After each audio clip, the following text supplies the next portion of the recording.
Hi everyone and welcome to Guided Listening. Today's video is about early minimalism. This video is going to be a bit different from my other videos. At first I wanted to do a normal guided listening for Music in 12 Parts by Philip Glass. But then because of the specific nature of minimalist music, I decided that guiding you through a piece might not be the best approach. So I decided to provide the historical background for the understanding of minimalism and then leave the listening to you. Let's start with a question.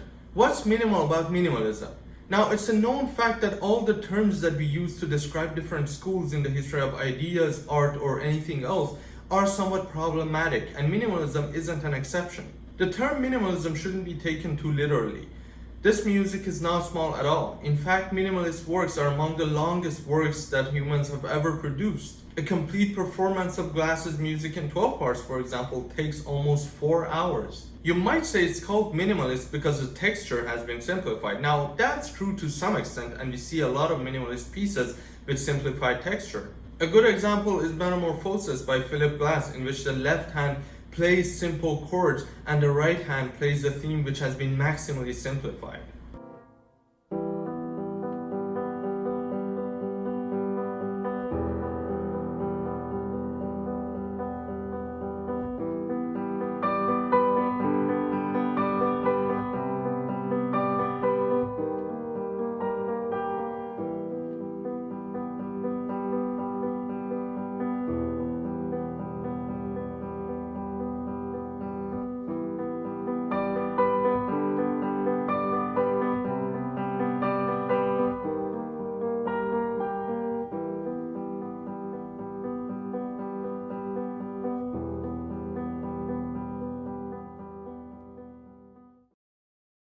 Another example is Mirror in Mirror by the Estonian composer Arvo Pärt.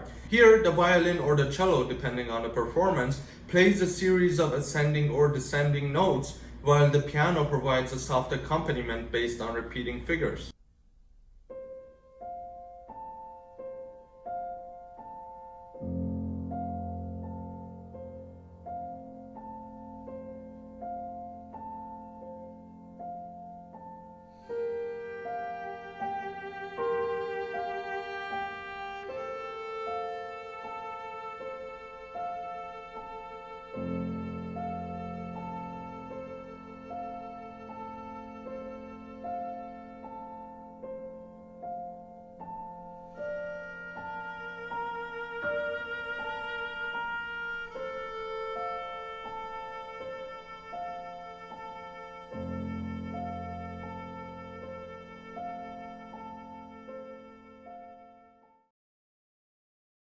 But we also see a lot of minimalist music in which the basic material are simple, but their interaction creates extremely complicated textures, like Philip Glass's Music in 12 Parts. Taken individually, each part is simple, but added together, they create complicated rhythmic patterns.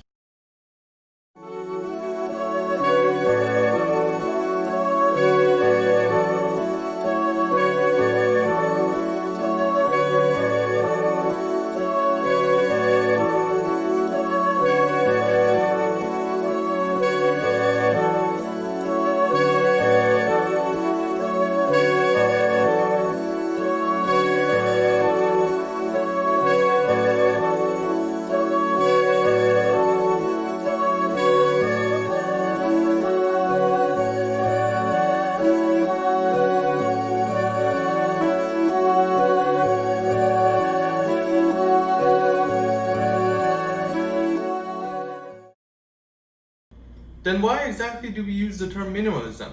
Well, even though we get complicated textures, the basic musical material is simple. Now you might say, well, isn't all classical music based on simple material? Let's analyze a theme from Beethoven's Opus 132, one of the last 5 quartets, which are famous for being extremely dense and complicated. The whole first movement of this quartet is based on the simplest musical material, a descending half step.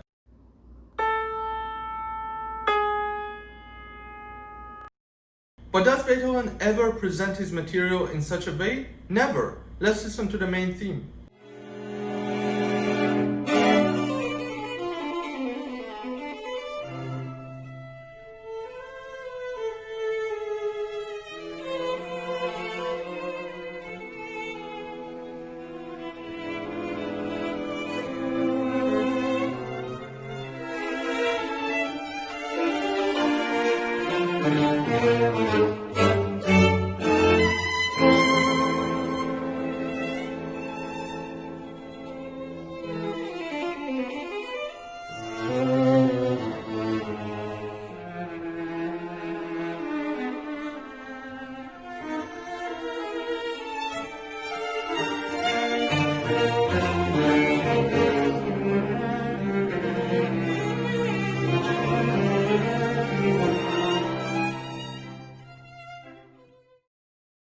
Now let's dissect the theme and see what's going on. First, we have the descending half step, but instead of moving directly from A to G sharp, Beethoven moves from A to C, then comes back to A, and then moves to G sharp.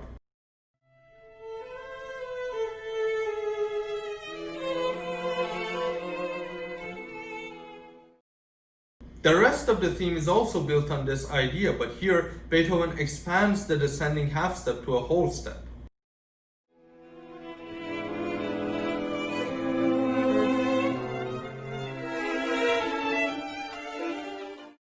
In the end, we have a violent descending half step again, in the form of a harmonic jump from B flat major to A minor.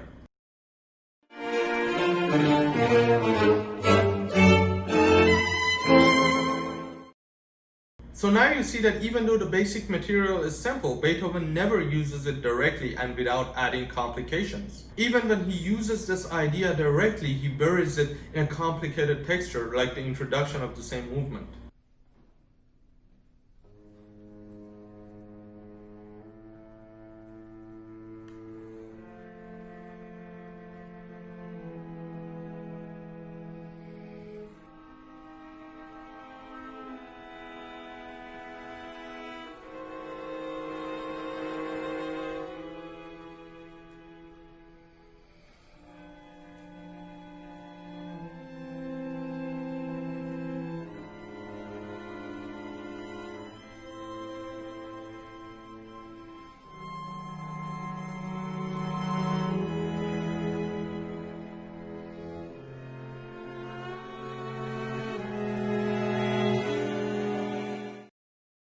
By contrast, a minimalist composer wouldn't worry about disguising his basic musical material in these complicated forms. Minimalist composers have a tendency to present their musical ideas in their simplest shapes, and they rely on constant repetition as a moving force in their music. This focus on repetition leads to another question. Anyone who has studied composition and music theory knows that one of the most basic things that a composer has to learn is that the ear gets tired quickly and you have to make your music interesting. If you're using a simple idea and you keep repeating it, wouldn't that make your music terribly boring? The answer is no. It is true that minimalist composers use repetition a lot, but their repetition is about process. Instead of overwhelming the senses with musical information, they present a simple process and then let the mind interpret that process in different ways. This makes minimalism a counterculture in classical music, and this is probably why it's so popular. Now let's turn to the history of the movement. Minimalism, as I said earlier, is a complicated phenomenon, and you can trace its history in painting, in cinema, in choreography, and many other things. Minimalist music followed at least two different lines of evolution. On the one hand, in the religious works of some East European composers like Parrott or Goretzky, and on the other hand, in the works of American composers like Young, Riley, Reich and Glass. American minimalism was born in the 60s, and the first composer whose name has been associated with this movement is Young. These guys were also interested in religion, but not particularly Christianity. Glass, Young, and Riley were specifically interested in the mystical traditions of India, Indonesia, and Tibet. As I said earlier, minimalism was part of the counterculture. It was anti-authority, and this is something that we have to keep in mind when listening to minimalist music. You might say, well, what does music have to do with authority? Isn't music that romantic universal language which is supposed to transcend all boundaries and unite us? Well, no. Music, like any other product of human culture, is shaped by the culture that produces it. Classical music is the dictatorship of the composer. Look at a Mahler symphony. You'll see hundreds of instructions about how the piece has to be performed. To make fun of this attitude, avant-garde composers like Erik Satie often wrote nonsensical instructions. For example, pull your hands away from the piano and put them in your pocket. But even in Satie, we have a composer and a music that conform to some extent to traditional expectations. Minimalism tries to get rid of this. The composer is not the dictator anymore. In fact, the concept of the composer itself becomes questionable. Let's look at one of Young's earliest minimalist works, Composition 1960, number 7. The whole work can be summarized in one sentence. Play a perfect fifth on B and F sharp, now hold it. You might find this ridiculous. People say, how is this art? I can do that too. Well, you didn't, and now someone else has done it. This art is not about being able to express or represent something, it's about making explicit.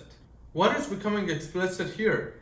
That the notion of the composer has lost its meaning, that there is no message. Even though John Cage is not usually associated with minimalism, his 4 minutes and 33 seconds of silence is the ultimate minimalist piece. Again, this piece is about making explicit. It's about realizing the fact that there is no absolute silence, that there's always a multiplicity of sound that doesn't act, and because of that, it's repressed in our encounter with art. For Young, this is the main thing that we have to realize. Music is not about carrying a message. It's a state of being. This is exactly why Eastern spirituality has become such an important part of his musical language. With Terry Riley, minimalism enters a new stage. In C, a composition published in 1964 is perhaps the most important minimalist piece ever. Here we have 53 modules or small musical ideas which are to be played repeatedly before moving on to the next. Any number of performers or instruments can be used, and performers themselves decide how many times they should repeat a module before moving on to the next. The result is a piece in which the texture and the dramatic arc are to some extent spontaneous, and they result from the interactions of individual decision makers. Let's listen to a part of it, but because these minimalist pieces are so long and so repetitive, you wouldn't be able to understand much from this listening, and you will have to listen to it on your own and completely.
This sort of interactive decision-making wasn't Riley's invention. In 1957, Morton Feldman had written a piece for 4 pianos in which the pianos had to play chords with no time signature or no instructions about tempo. The only guiding principle was the interactions of the individual players. Let's listen to a part of it.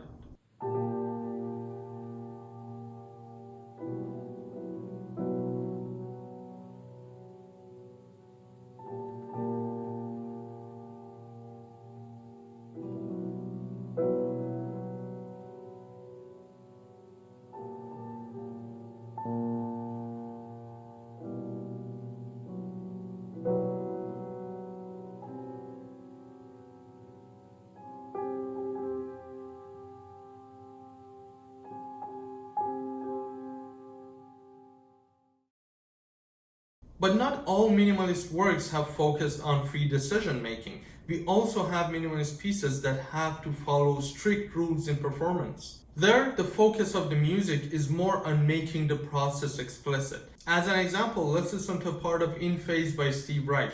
Now again, our musical excerpt is too short to let you understand anything from the piece, so you have to listen to it yourself too. Here, a single repeating idea is played on 2 pianos. The first piano keeps the same tempo, but the second one gradually gets faster and faster. So as time passes, they get out of sync, and this creates interesting and complicated musical textures.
Glass used a different procedure.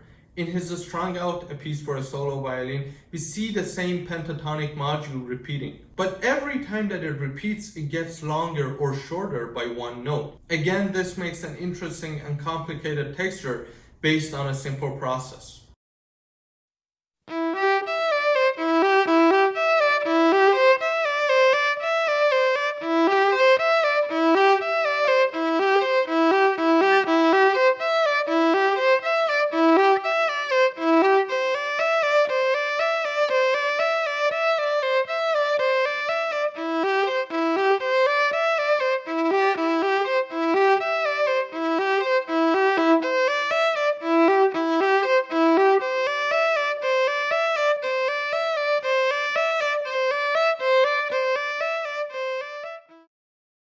Thank you so much for watching. Don't forget to like and subscribe, and I'll see you later.